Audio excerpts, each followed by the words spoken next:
नमस्कार दोस्तों। केंद्र सरकार के द्वारा केंद्रीय कर्मचारियों के लिए 8वें वेतन आयोग या 8th पे कमीशन के गठन को मंजूरी दे दी गई है। इस आयोग के लिए समिति गठित होगी और जैसे ही ये समिति का गठन हो जाएगा, अनुमान है कि ये समिति 8 से 10 महीने के अंदर अपनी रिपोर्ट सौंप देगी और ये संभावना जताई जा रही है कि लगभग अक्टूबर से नवंबर के महीने के अंदर इस समिति के द्वारा या कमेटी के द्वारा अपनी रिपोर्ट सौंप दी जाएगी। उसके बाद 1 जनवरी 2026 से केंद्रीय कर्मचारियों को नए वेतन आयोग के अनुसार नई सैलरी प्रोवाइड की जाएगी। तो हम यहाँ पे जानने की कोशिश करेंगे कि नए वेतन आयोग यानी कि 8वें वेतन आयोग के हिसाब से लेवल 7 के अंदर कितनी सैलरी कर्मचारियों को मिलेगी। हमने लेवल 1 से लेकर लेवल 6 तक की वीडियोस चैनल पर डाल दी है, आप चाहो तो उनको देख सकते हो। आप किस लेवल में जॉब कर रहे हैं कमेंट सेक्शन में कमेंट करके ज़रूर बताएं। वर्तमान में हम लेवल 6-7 की बात करते हैं, इसके ऊपर फिर आगे बातें सारी शुरू होगी। लेवल 7 की यदि बेसिक के बारे में हम जानें तो वर्तमान में जो बेसिक है वो है 44,900 रुपये। सारे अलाउंस भत्ते अगर देखा जाए तो बेसिक पे ही लगते हैं लगभग। तो यहाँ हम क्या जानने वाले हैं, सबसे पहले हम जानेंगे कि नई बेसिक कितनी होगी। उसके बाद नई बेसिक के ऊपर डीएनएस अलाउंस कितना प्रोवाइड किया जाएगा। फिर जानेंगे एचआरए हाउस रेंट अलाउंस या मकान किराया भत्ता कितना दिया जाएगा। उसके बाद टीए ट्रांसपोर्ट अलाउंस को जानने की कोशिश करेंगे। और जितने भी अलाउंस भत्ते ये हम जान रहे हैं ये मिनिमम अलाउंस भत्ते हैं। पूरे इंडिया में आपकी पोस्टिंग कहीं भी हो, किसी भी स्टेट में, किसी भी यूटी में, आपको इतनी सैलरी तो कम से कम प्रोवाइड की जाएगी। इसके अलावा जो अलाउंस भत्ते रहेंगे वो आपके सिटी के ऊपर, पोस्टिंग ऊपर, डिपार्टमेंट के ऊपर, उन कई सारे फैक्टर होते हैं उनके ऊपर वो डिपेंड करते हैं। तो हम यहाँ मिनिमम सैलरी जानने की कोशिश करेंगे कि कम से कम आपको इतनी सैलरी मिलनी चाहिए बस। उसके बाद आ जाता है बेसिक और अब लगेगा इसके ऊपर फिटमेंट फैक्टर। ये सारी चीज़ों को आंकलन करके फिर फिटमेंट फैक्टर निकाला जाता है।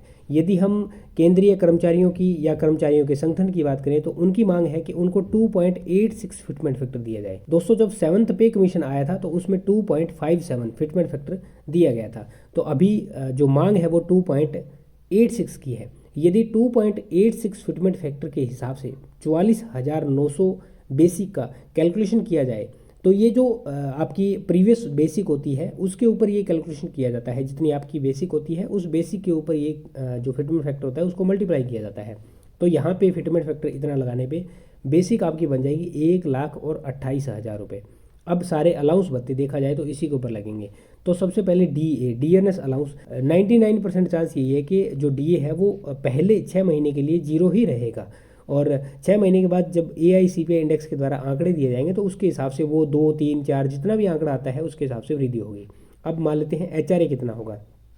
यदि हम HRA की गणना करें तो जो 7th पे कमीशन है उसके हिसाब से HRA अभी 3 स्लैब्स बनाई गई है, X, Y और Z सिटी की। तो हम यहाँ Z सिटी को लेंगे जो सबसे कम HRA प्रोवाइड करता है हमारे इंडिया के अंदर।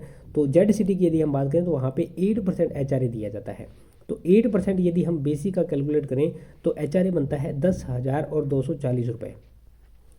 उसके बाद आता है टीए ट्रांसपोर्ट अलाउंस। ये हम 5,000 रुपये यहाँ पे काउंट करने वाले हैं, 5,000 रुपीज़। अब ये आपकी ग्रोस बन जाएगी, बाकी के अलाउंस बते हम इसमें ऐड नहीं करने वाले। अब इसमें हम कटौती की बात करते हैं, कटौती या डिडक्शन। तो यहाँ पे NPS की कटौती होती है। दोस्तों, NPS, OPS और UPS आप कौन सी पेंशन स्कीम को फेवर करते हैं कमेंट सेक्शन में कमेंट करके जरूर बताएं। UPS से संबंधित हमने वीडियो बनाई है चैनल पर, उसके अंदर क्या क्या कर्मचारियों को बेनिफिट मिलने वाले हैं वो यहाँ पे एंड स्क्रीन पे आपको मिल जाएगी। आप चाहें तो उसे देख सकते हैं। चैनल पे भी आप UPS गोल ब्रेकर सर्च करोगे तो आपको मिल जाएगी, नहीं तो चैनल पे विजिट कर लेना, वहाँ पे आपको UPS मिल जाएगी और उसको जा करके देख लेना।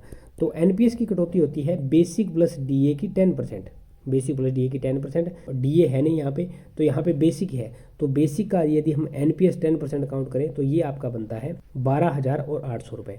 फिर कुछ आपको कटौती अदर या मिसलेनियस के नाम से देखने को मिलेगी। उसमें कई सारी कटौतियाँ होती है, जैसे फंड होता है, स्पोर्ट्स फंड होता है, इंस्टीट्यूट होता है, इंश्योरेंस होता है, कई संस्थान होते हैं उनकी कटौतियाँ हो जाती है।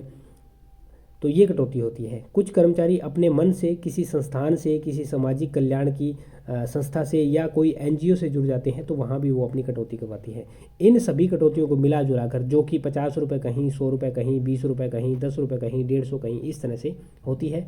इनको मिला जुला के हमने 900 रुपये काउंट किया है। ये कटौती आपकी 20-50 रुपये कम भी हो सकती है, 100-50 रुपये ऊपर भी हो सकती है। तो इस तरह से ये कटौती होती है।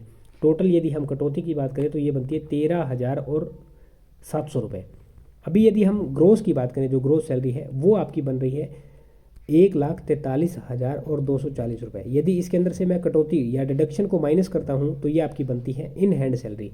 ये इन हैंड आपकी बन जाती है 1,29,540 1,29,540 ये आपकी इन हैंड सैलरी है। और ये सैलरी जब है जब आपकी पोस्टिंग जेड सिटी के अंदर हो रही है और जब आपको फिटमेंट फैक्टर 2.86 दिया जा रहा है। यदि हम वाई सिटी में काउंट करें तो यहाँ पे आप 10,000 प्लस कर लेना, यानी कि लगभग 1,40,000 रुपये। और यदि हम एक्स सिटी में काउंट करें तो ये लगभग आप 10,000 और प्लस कर लेना, आपको ये सैलरी मिलेगी 1,50,000 रुपये, यानी कि 1.5 लाख रुपये यदि फिटमेंट फैक्टर 2.86 दिया जाता है तो दोस्तों ये थी लेवल 7 से संबंधित 8th पे कमीशन के हिसाब से क्या सैलरी कर्मचारियों की बन सकती है। आप किस टॉपिक पर वीडियो चाहते हैं कमेंट सेक्शन में कमेंट करके ज़रूर बताएं।